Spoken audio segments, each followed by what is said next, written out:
Thank you, everyone, for joining in today. My name is Batel Blai Sultanic, Executive Director of American Israel Democracy Coalition, and I'll be your host today. Before we get started, if you need captioning, there is information in the chat for your use. Please use the Q&A for all questions, including technical support. We encourage you to text Q&A in the chat as we go along. I know there are many people here, and we're very interested to know where you're joining us from. So please write to us in the chat where you're joining us from. Hi, Tali from Philadelphia. Hi, Hugo from Beersheba. We have Yochi. Mindy from Philly. Wow, great. It's great to see so many people from all around the world that care about this. This is truly beyond borders. This webinar is brought to you by collaboration between Aid Coalition and Hope for Israel Alliances. Aid Coalition is a U.S. nonprofit, nonpartisan organization whose mission is to strengthen and preserve the Jewish and democratic foundations of the State of Israel. Since the tragedy of October 7, Aid has supported dozens of social projects and organizations.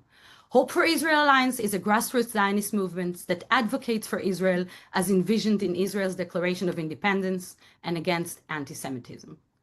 Today, we mark 633 days that 50 hostages are still in hell. We'll keep fighting for them until the last one returns home. And now, as tension remains high, despite the current ceasefire between Iran and Israel, joining us today is Dr. Nazi Moinian, Iranian-American scholar and advisor on Iran at the Middle East Institute and the Council on Foreign Relations.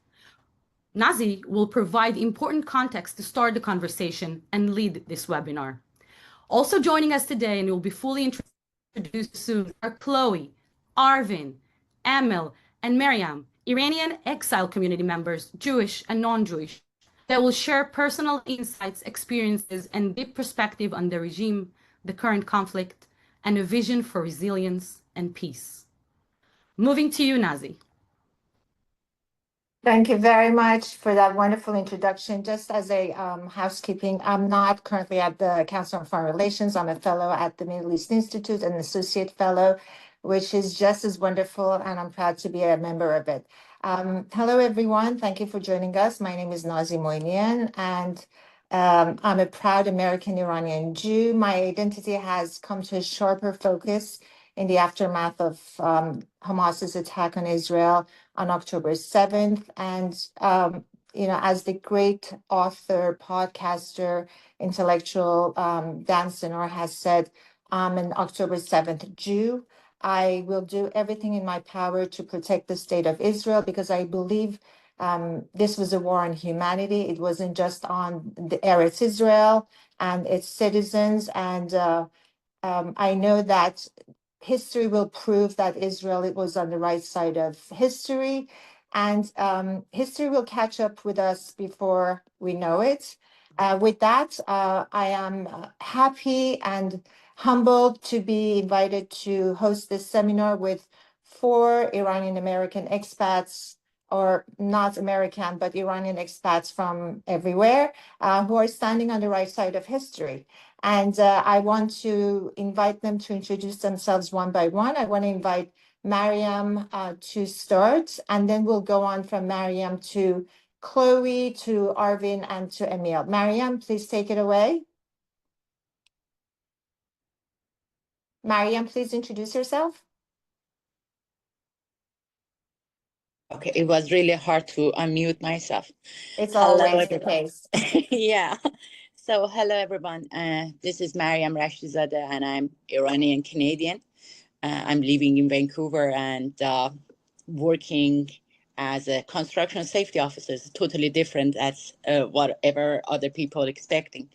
So I brought up to the politics because of my country situation, Iran situation, and I'm a board member of Irano organization, which is a umbrella organization, and we have a group of people, and the name of our group is Soldiers of Light in Vancouver. That's all about me so far.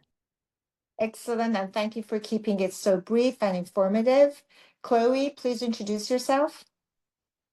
Thank you. Hi, my name is Chloe Levion. I am a Persian Jew. I am a part of the LA Persian Jewish community. I work for Stand With Us, an international nonprofit Israel education organization. I work with college students who are combating anti-Semitism on their college campuses. And I also am a social media activist. I have an account called That Persian Jew where I share my family's story. Excellent. Thank you, Arvin. Hi, how are you doing? My name is Arvin. I'm a student at University of Washington, and I actually was born and raised in Iran, and I moved here about 8 years ago. So I'm really happy to be here and be able to like share uh, more of a personal story and also like how people in Iran feel more. And I think lastly, Emil. Hi everyone, my name's Emil and I live in Henderson, Nevada. And I think I'm a American, Iranian, but I'm also a New Zealander and an Australian. So I have four passports. I've been away from Iran since 1989, and I work as an engineer in telecommunication. Excellent. Thank you. The more passports you have, the better you are for this webinar, by the way, Emil. We like a cosmopolitan outlook. So, Mariam, I want to start this conversation with you. I've had a personal conversation with every one of you separately in the past week, and I was struck by the depth of your attachment to Iran in different shapes and forms. But Mariam stood out to me because she basically said, and I'm quoting her, she said, "We will die to give freedom to Iran." Mariam, I'd like you to tell me about Irano, the organization you founded, and you have many, many different organizations under your umbrella. Can you tell us about your work at Irano and what it Yeah, stands for, by the way? yes. So, definitely, for me, the start was women life freedom. Like I was all the time freedom seeker.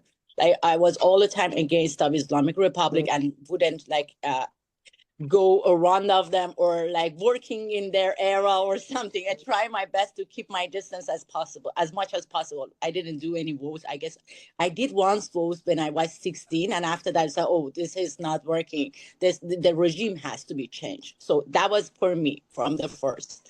Then lots of situation happened and I came to Canada. That's a long story. Maybe I'll tell you Tell later. us what year did you move to Canada? 2013? 2015, I was a 15. refugee in Turkey because of my religion. I converted from Islam to Christianity when I was 19, and I got arrested 2 times. And obviously, for the second time, for my life, just ran away and escaped from Iran. So Sorry, that's the background story. I want to stop you right there. I want to contextualize this for our listeners and viewers. So, changing your religion from Islam to any other religion in Iran is punishable by death, and Yes. you had every right to run away to save your own life. Okay, so go ahead Yeah, and tell and us about the founding of your organization. yeah, so like for the women life freedom, so we starting with just writing and making hashtags and everything about like people who've been fighting the street and they got killed or injured in Iran. So we starting with writing the hashtag fact finding, and after that we've seen, okay, that is not enough, that is not gonna work. So some of my friends that we already knew each other, like we got together, we started an organization together, and like they started and I joined them, I would say better like that. Then we started with rallies around all the cities. So it's an umbrella organization, so we have all the branches in different countries and different cities. So and Can you tell us what countries are you active in? Yes, myself, I'm in Canada and I go to US with my friends, so we do some stuff over there as well. But we traveled in Europe, and our other branches, they are in Europe mostly. So they are doing rallies same as we do, and we support the Iran strikers. We try to get the free internet for them, support as much as possible. So that's what we do in Iran, or mostly. Also, we have some people that they do advocacy for free Iran and Crown Prince Reza Pahlavi.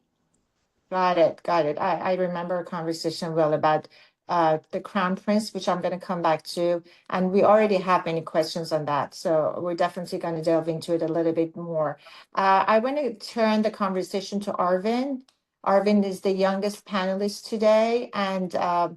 And also when I had a conversation with him, I was really deeply moved by the maturity of his voice, because he's only 21.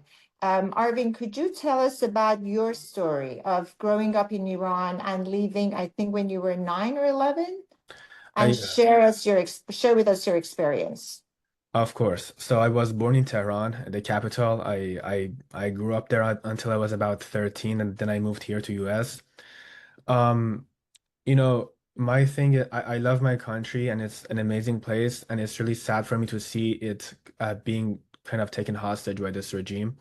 Uh, People there, like I have many stories from like when I went to school there. But a lot of stuff that you guys see in the news or in the media about like, a huge rally of Iranians for the regime outside, those are like all fake, and those are all I'd say they're paid for to do that. I remember there was many times in my school they would have American or Israeli flags to like walk over, or like, basically like, to put on fire or whatever, but nobody would do it. And the most interesting thing is it is the way I like to describe it is it's a chain of fear. So the students don't believe in it. Of course, they're not going to pass through the flag, but the people that even organize it in the school don't believe in it. They're also like scared of the person above them, and the person above them also maybe doesn't believe in it, and it's the person above them. So it's like always like a chain of fear of um why they do certain things. So yeah, but I'm really hopeful for a change. I've talked to many of my friends throughout the past couple of weeks, especially with the war between Israel and Iran. I have friends in both Israel and in Iran, and I talked to both of them.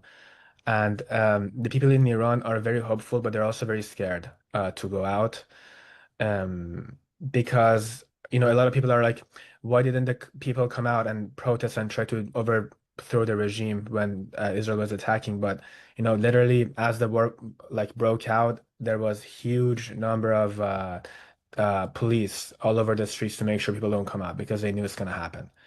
So yeah, do you have any specific No, no, question?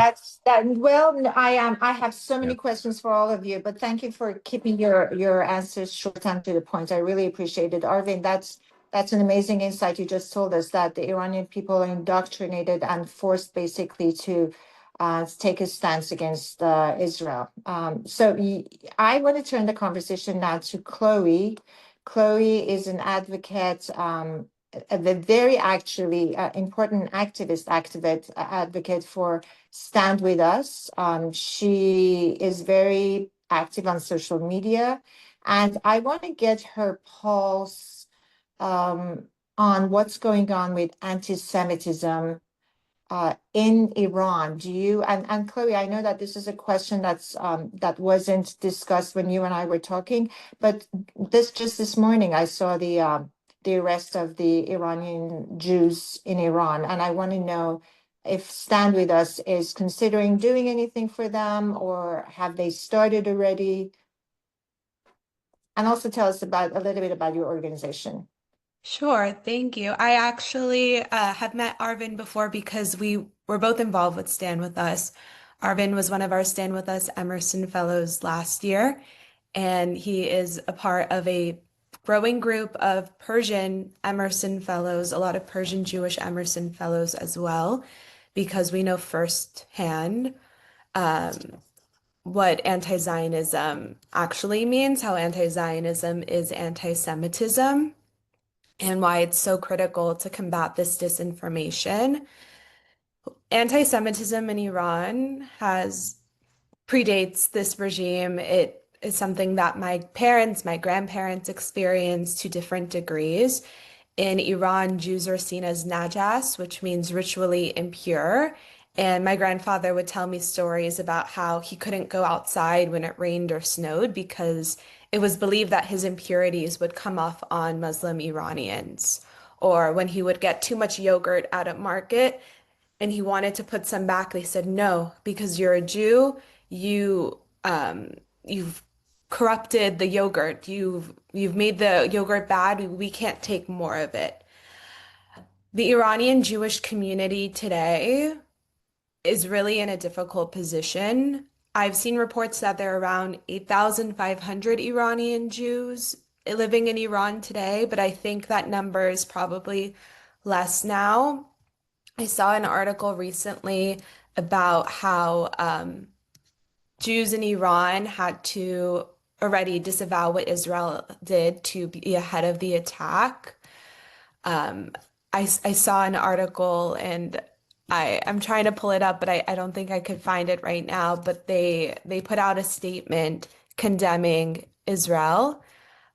Stand With Us has works on 6 different continents, combating anti-Semitism, supporting education about Israel. I don't have an answer quite yet about what work we can do with Iran. I think that's a really challenging place to work with, but I am hopeful that's something that more organizations could get involved with, supporting the Jews in Iran, because it's really challenging for them. They have to completely disavow their Zionism, and we're hearing from reports today that's not enough to actually make them feel safe. That's great. Thank you for your answer, Chloe. I don't think any one of us have an answer about how to deal with anti-Semitism. So don't feel bad if something that just happened this morning, Stand With Us hasn't done too much about, because it's an unfolding drama, unfortunately. But I'm happy to see that a young person like you is so into preserving her own culture and heritage and be truthful to her faith, and also patriotic American. So that's great. Thank you for doing what you're doing. Emil, I knew that you were in Iran from 1980 to 1988, and those are formative years for you. Can you tell us about your background and what it meant to be in Iran when bombs were falling because of the Iran-Iraq war? How did that shape your ideas about the country of your birth and when you moved out? I know that's too many questions. Just take any one of them, whatever you feel like, and answer them. Well, yeah, I mean, I was during the war in Iran, and I did about a year of service. And I was during the bombing of the Tehran in there. Actually, one of my friends, one of my best friends actually, and classmates got hit. And we kind of, went to this place. I remember we were collecting bombshells from the walls because they were kind of quite sharp. The sharpeners are very sharp, and they were kind of like stuck in the wall, like several of them. The whole, windows were broken. And back in the days when the war was happening in Iran, there were sirens, and we would tape the windows kind of in a kind of a, like a British flag kind of fashion. But doesn't look like that's happening anymore. Looks like we're kind of a little bit overdoing it. And yeah, growing, during those years, from the actual revolution up to the point that I left, which was right after the war, we saw, Iran in many different situations, during the 78, 79 revolution, where we were all on the streets protesting. We were really protesting for more freedom because we believed as Iranians under Shah that we didn't have the actual kind of similar human rights and freedoms that were there in countries like France or in United States.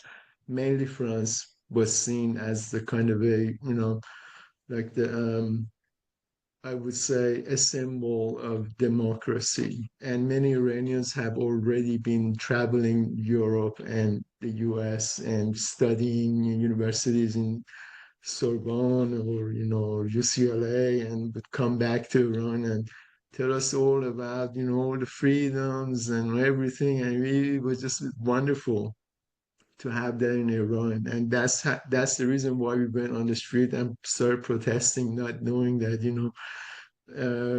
we are really basically asking for trouble. And after revolution 79, I would say 80, situation was actually pretty good in Iran.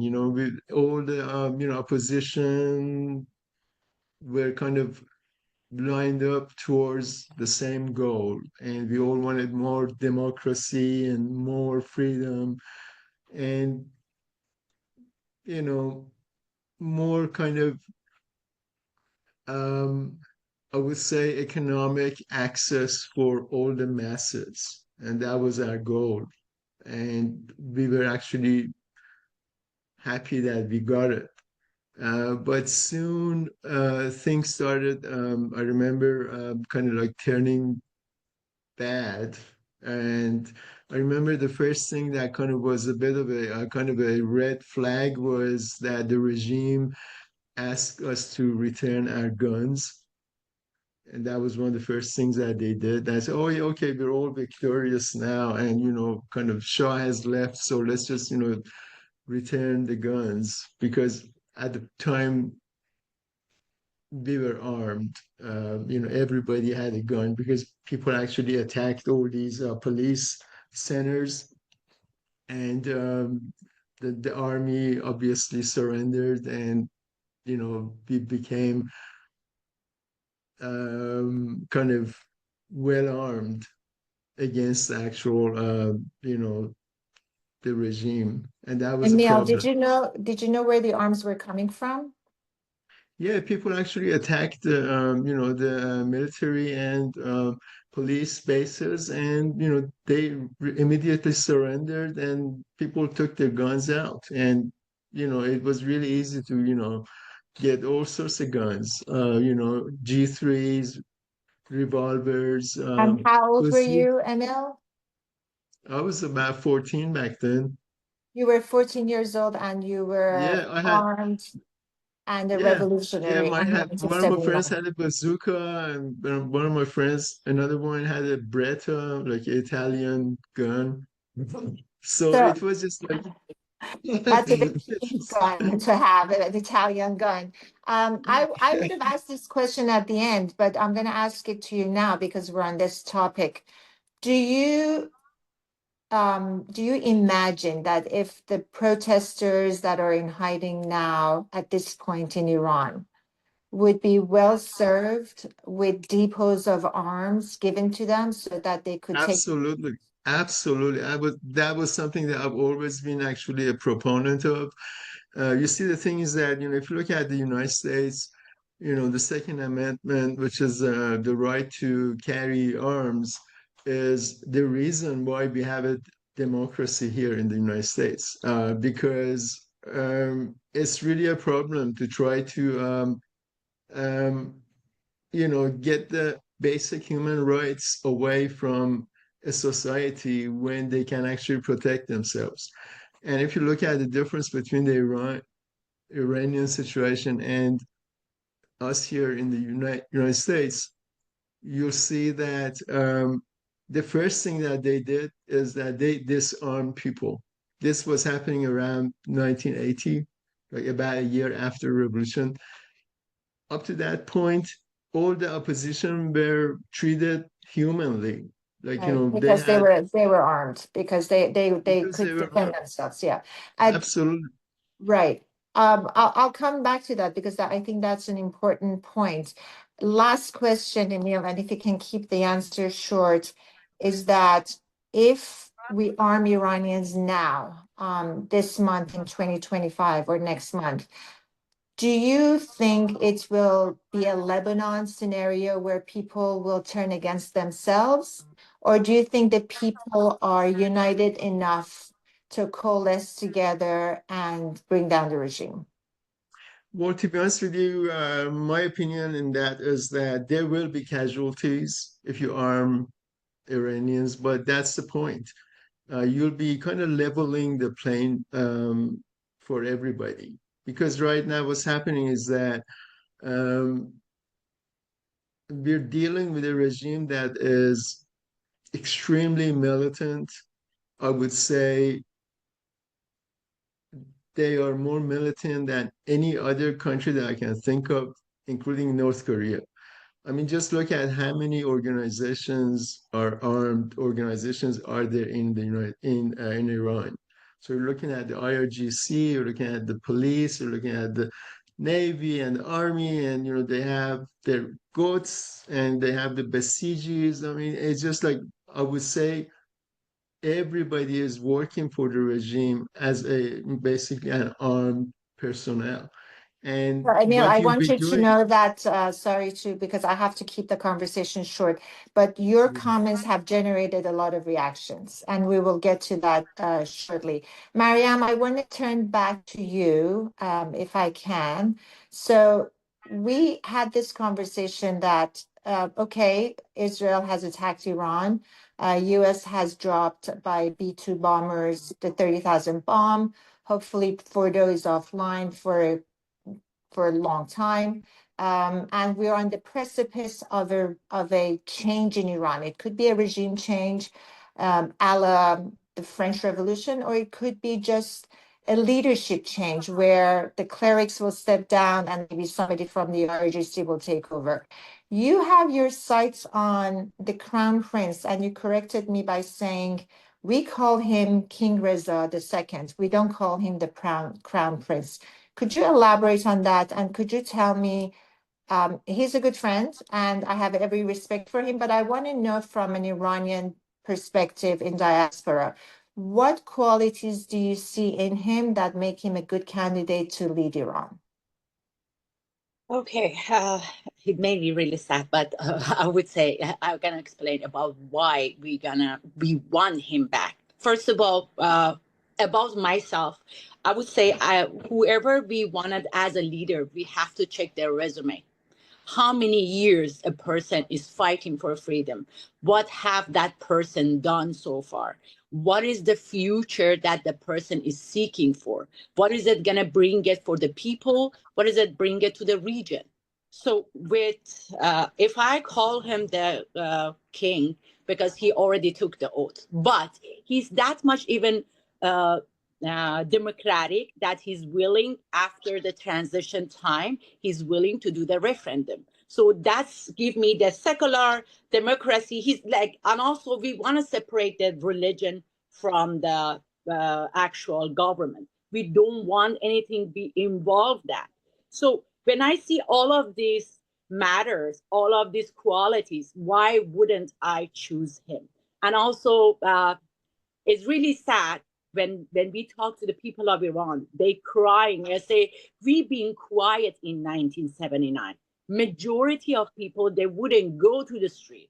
And that's happened to the Iran, maybe because our Shah, our rest in peace, he said everything too soon. Maybe he said too soon, an unholy alliance, as the people they say, unholy alliance happened to our country. Yes, communist, Marxist, mech terrorists, they all came together with the power of them. And he was taking control of the OPEC and the gas. Of course, nobody wanted to see Iran is powerful. All together, it came together, and that misery happened to our people. And if he was that bad, why the people are crying and they say, we did bad to you, even with our being silent. So that's all I can say about this part. And about the leadership, yes, we want him because he's secular, democratic. He has a plan for future. He's already took the leadership. He has the plan for the first 100 years after the revolution. So we are well prepared. I hear you, and I am part of that conversation, and I appreciate how you summed it up so well. And for those viewers who may not be up to date on what the Crown Prince has done, he had a press briefing for about 10-12 minutes where he declared his candidacy to lead Iran to a secular democratic state. And he followed up by saying that he has a plan for the first 100 days after the regime change. And today he announced a private channel that military, IRGC intelligence, the Islamic regime operatives could download and could confidentially, privately, securely get in touch with the correct people outside of Iran to defect or help them defect and be given protection. So this is to incentivize the Iranian regime operatives to basically defect from the regime. So that's an important point that you brought up, and thank you for your insights. Arvin, I want to come back to you about the notion that the Iranian people did not want to step on the flags, and this is a regime that's forcing upon the Iranians an ideology that is not natural to the Iranians themselves. I've always said, and my colleagues have always said, that Iran and Israel are not natural enemies. They don't share a border. They've never had a dispute. Jews have been in Iran for about 3,000 years, their livelihood has gone through shifts with the power of the king, but altogether, they have thrived, and they definitely have thrived under the Pahlavi dynasty. Arvin, in your opinion, what does it take for the people you're in touch with still in Iran, the chat group that you told me you had? What do they want from us so that they could succeed in overthrowing their own government?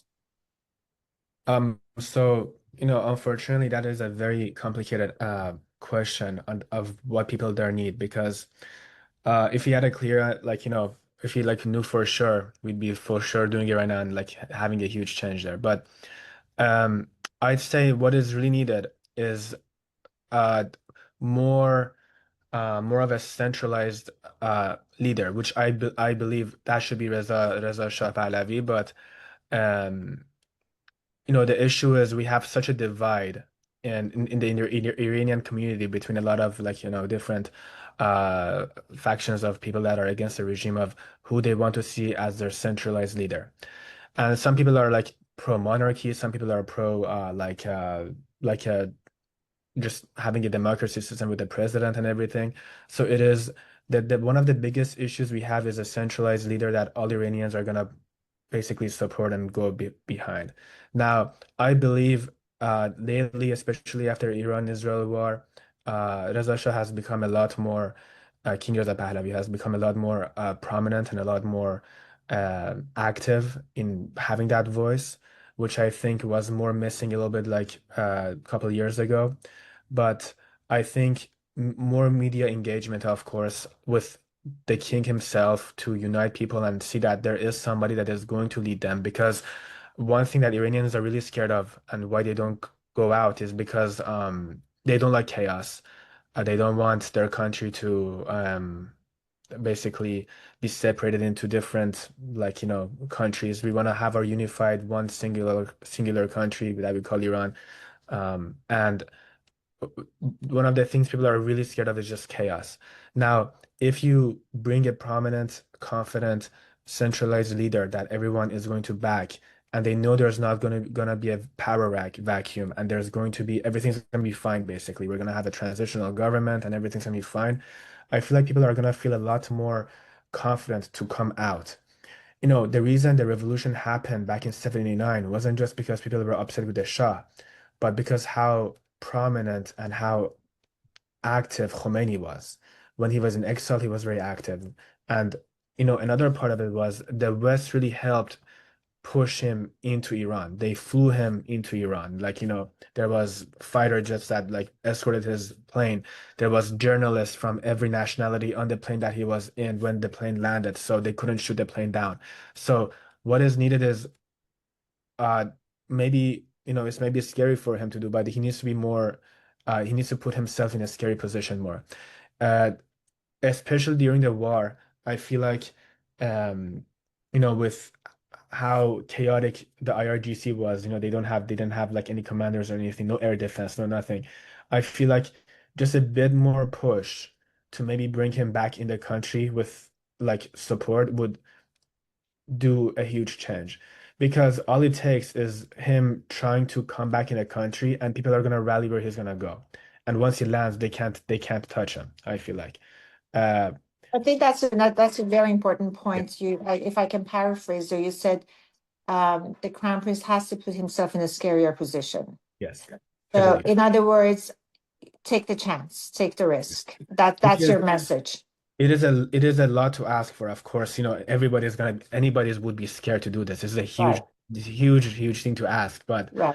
of course, I think uh you know unfortunately, with the way the situation is and how powerful they are, it is gonna be a scary It's the situation. only way. It is gonna I, be a serious situation anyway. So, and I again, hear you. it needs to be like also the people need to be less scared. They need to come out. They need to build their own future, because uh the longer we're gonna be under this, I think the more we will be like damaged as a society, I feel like. That's well said, and thank you for your input.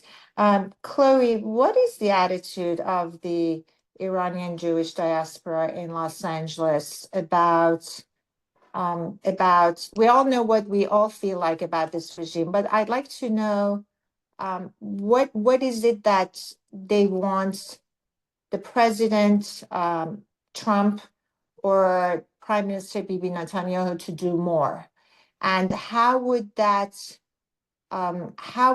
help the ongoing, I want to say, cat and mouse game that Israel is doing right now with Iran with targeted killings? I can imagine what you're going to say, because we all feel that more needs to be done. But what is it specifically that in your conversations in Stand With Us and the larger Iranian Jewish community in LA you can share with us?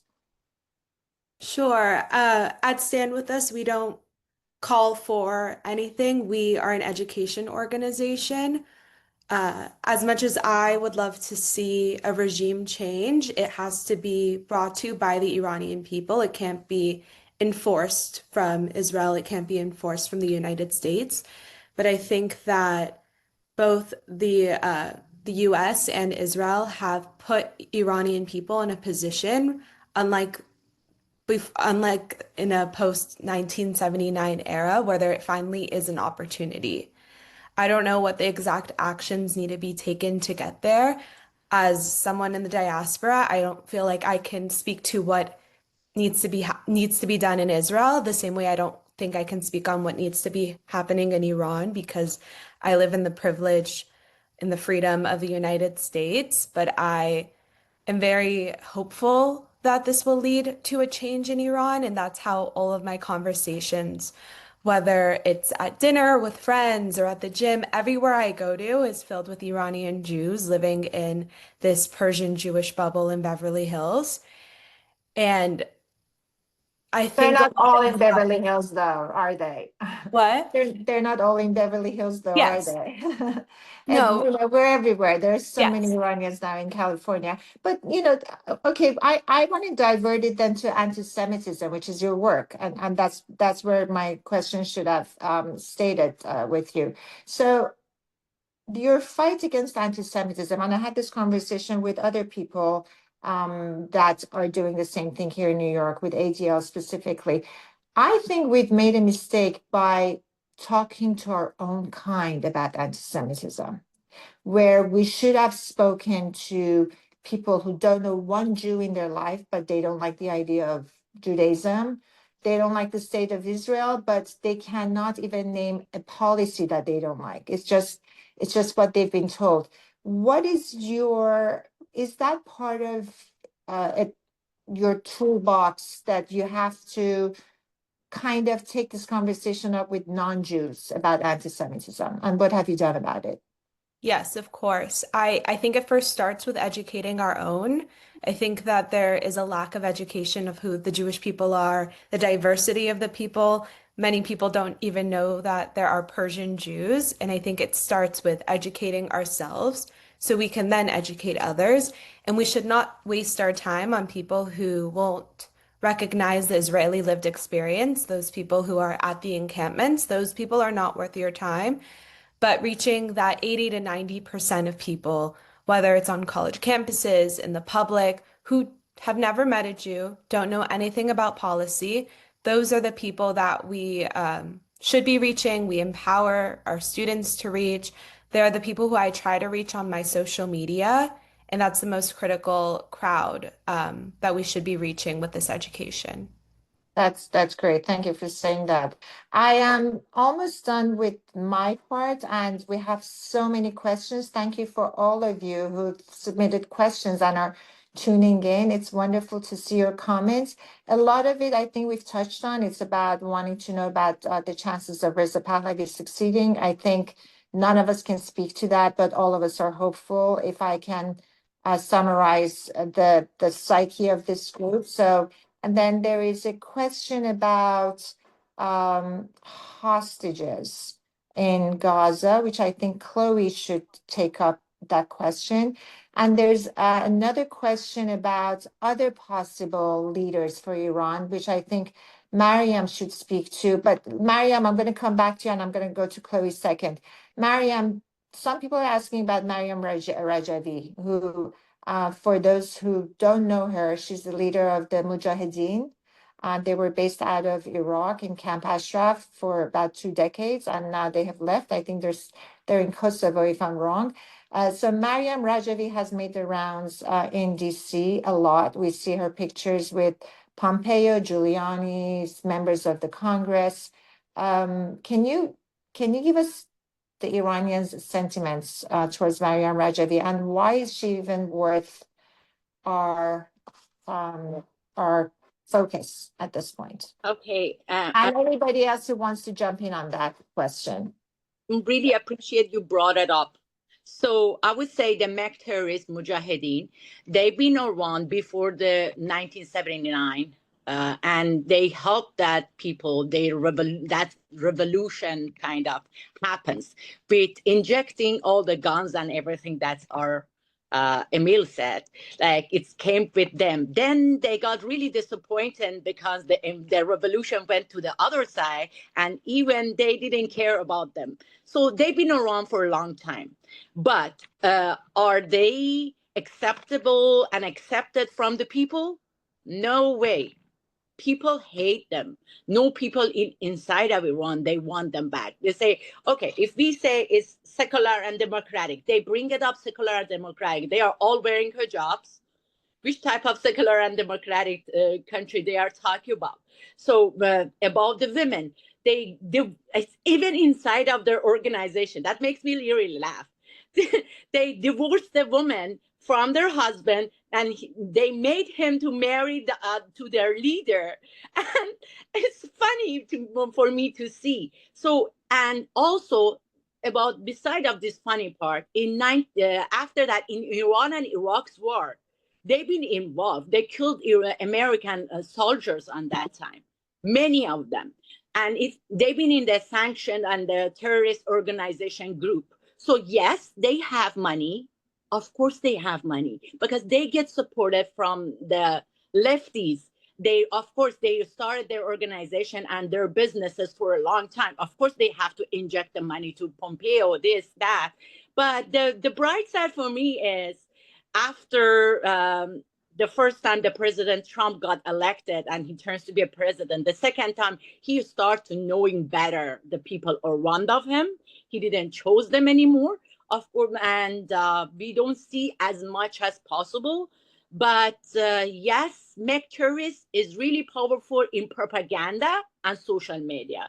Inside of Iran, outside Iran, between people, no way. No way. People, they hate him. They hate them, all of them. So Mariam, from 1 to 10, what's the percentage of Iranians, like from 1% to 100%, actually, who, in your opinion, wants the crown prince back? And what's the percentage of Iranians who don't want any change? They'd like to stay under this regime. Yeah, that's a good question and hard question. I would say I hear it from everyone, even from the people. They are not seeking for monarchies. They are just looking for like changing the regime. They want the crown prince back because of his background about his family, Right. because of whatever they are seeing too, and the percentage about like how much they wanted regime change. I would say uh, more than 90% they wanted regime change. The 10% they don't want a regime change, obviously they are working with them, they are part of them, or they are somehow related to them, or their hands are in the people's blood, like got involved. Like They're invested in the continuity of the regime. By the way, you're not far, according to a survey that comes out of Netherlands by the name of Gaman. You can look it up. It's GAMAAN. That was conducted in 2022. About 80% of Iranians are wishing for a secular democratic state.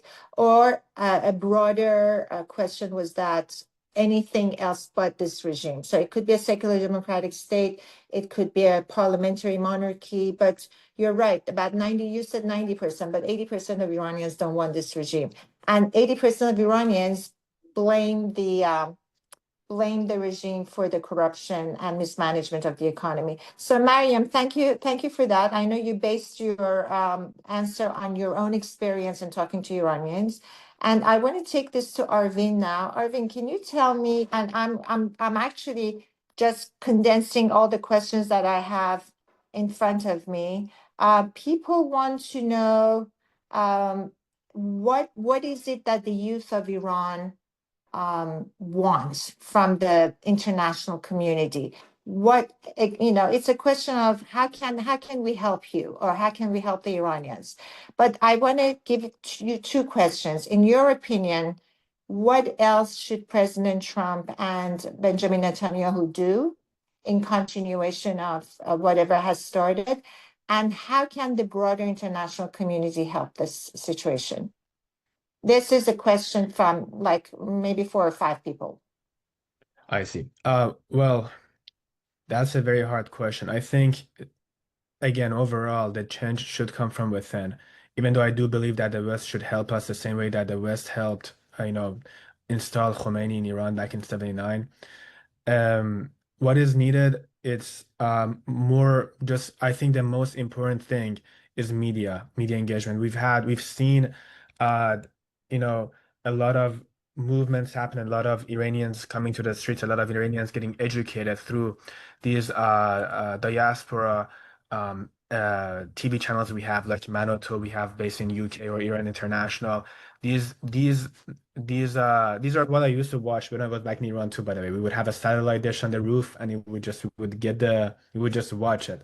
And we would like learn, we would understand what people are doing, what people are thinking, what is actually going on, what's the real news. Because, you know, I think knowledge is, and like, being conscious of what is happening is one of the most important things to bring change. Uh, and I think that's been pretty successful. I'm personally not the biggest supporter of arming civilians. I don't like to, again, I don't like my country to see in a civil war or anything like that. I don't want to see my country get separated or people dying. That is not something that I really would push for.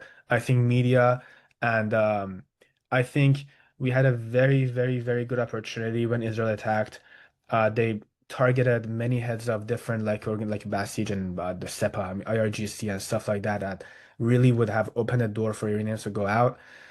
I am a believer that there is a lot of things going on behind the scenes right now, that we are going to see a change, especially with the stuff that King Reza Pahlavi has said in the past couple days, about the military people from within the military in Iran reaching out to him.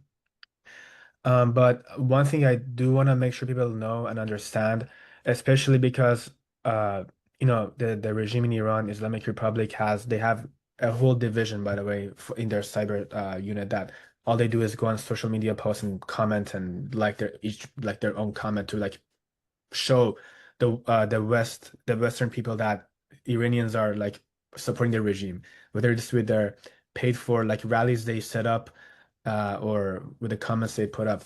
The message I have for people is, as an Iranian that has lived there, grown up there, I have friends that go to college there. Iranians love, overall, I want to just make sure people know this, Israel, and they love the West. They have Western ideals. They are um, they are against the regime and they don't think like the regime. I want to make sure people know and understand that. When I worked in Stand With Us, I told Chloe and like many others people in Stand With Us this, but I genuinely believe there is less anti-Semitism within college campuses in Iran than there is in college campuses in the US. I genuinely believe this. I've talked to many people, I've seen it. Um, so I think Iran and Israel have a huge potential to be amazing friends, as they were before. And I really would wish for the day to see that again because we have a historical connection. We have a historical tie. We've had the Cyrus the Great, like with all the history with that. We've had Achashverosh or Khashayar. We've had with Esther. So we've had a lot of amazing history, and I think we can make a lot more amazing history in the future if we see some amazing change in the near future. That's well And said. Thank you, Arvind. What you said about Iranians are not the regime reminds me of my dear friend and colleague Karim Sujatpur, who always says Iranian regime wants to be North Korea while the people of Iran want to be South Korea. yes, That's a great juxtaposition right there, so that people will understand that there could be no better friends other than Israelis in the Middle East than Iranians once this regime. Actually, I just want them to all go to retirement, like a beachfront villa in Sing Sing or some other place, yeah. solitary confinement in a beachfront villa and leave Iran alone. Okay, Emil, in your mind's eye, and this is a question for all of you, we have 7 minutes to wrap this up. Where do you see Iran in 10 years?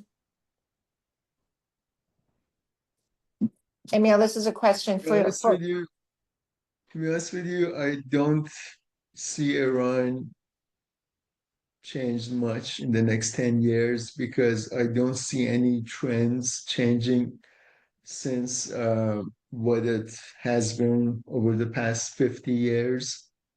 There is a kind of a gradual trend towards moderation, but it's extremely slow. So 10 years, maybe a little bit more moderate, but I don't see a big change okay. because I don't see any reason for it. There's nothing new that hasn't happened before.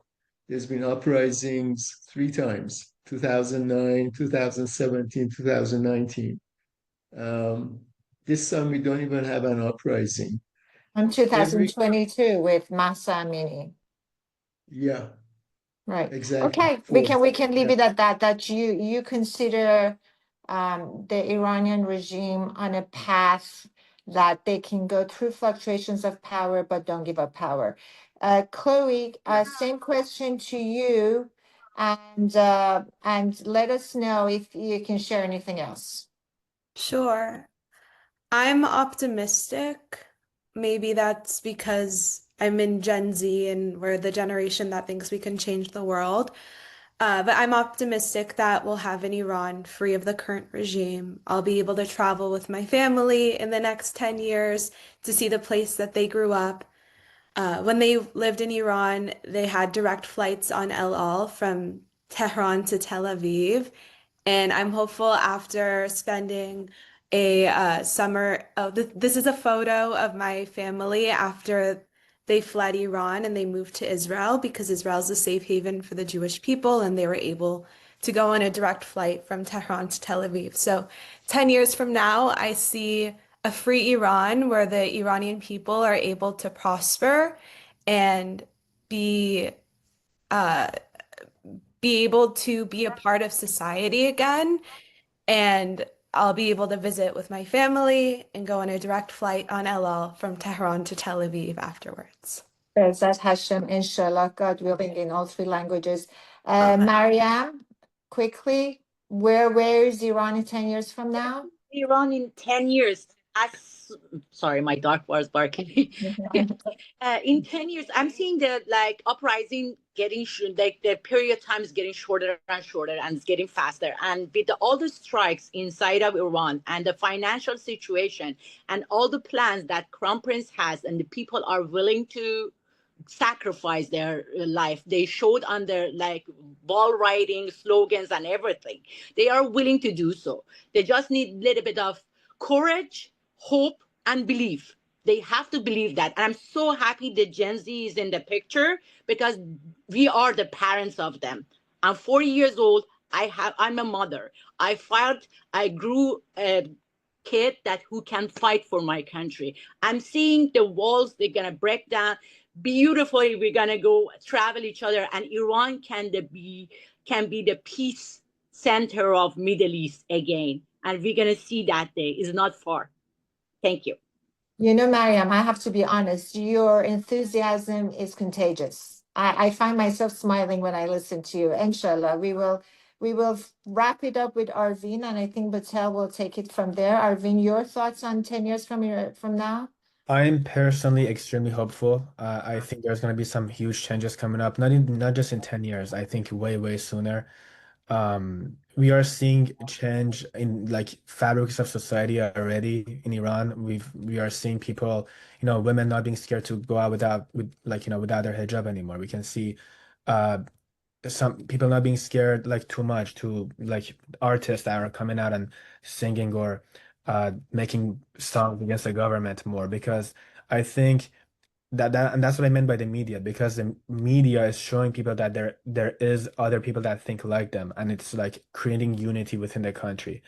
And I think that should be the biggest focus for the next, as long as it's needed. And I'm really hopeful. Talking to people there, my family, my friends, I'm extremely hopeful for much sooner than 10 years. But we shall see, and we should just be patient. Amen. Thank you very much, Arvin. And I love the way we just finished this. It's on a hopeful note, and I will be happy with a hopeful note for now. But this is the end of my part, and we're 2 minutes to the end of the conversation. That's true. So Dr. Nazi Moinian, I would love to hear your take on that 10 years angle, but to be continued, as they said. Thank you everyone for joining us today. Thank you, Dr. Nazi Moinian, for leading this seminar and for all the work that you do. Thank you, Chloe, Arvin, Emil, and Miriam, for such a fascinating, educating conversation. And ending with a reminder to join us for our upcoming webinar this coming Wednesday, July 2nd, 1 p.m. ET, 10 a.m. PT, Until They Are Free.